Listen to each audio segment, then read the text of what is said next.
Ito yung mga natural falls dito sa Santa Ines, Tanay. Diba? May mga bamboo. Pwede maligo dito.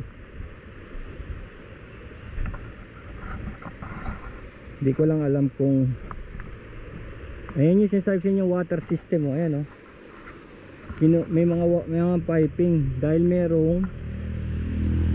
natural na spring water, mineral water. Ayan, may naliligo nga, kaya lang kapuranggot lang.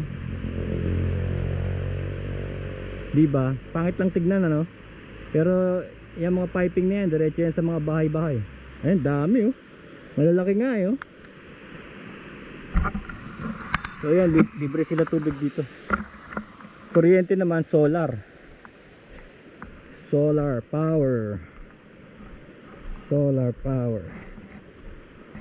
Marami yan.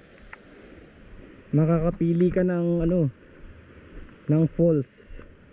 Ito yata hindi talaga pinaliliguan kasi mababaw. Dito yung tubig kasi malakas ang agos. Dire-diretso dun, ayun, lumadali sa ilalim, plastic pipes. Kagaling. Ito, nilagyan ko na ng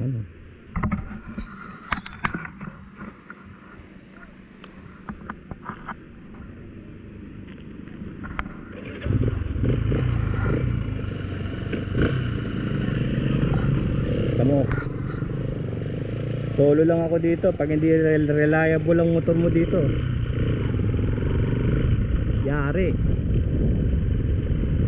Kagagaling lang nito ng Tagaytay, diba? Okay naman. Solo. Ginawa ko lang, tinignan ko lang yung chain nya, yung oil ng chain. Tinignan ko lang yung engine oil, pinabawasan. Kasi nagpapawis, papawis.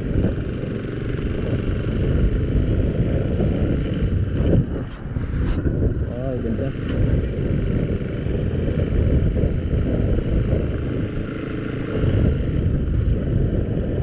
Ayan, flood prone area.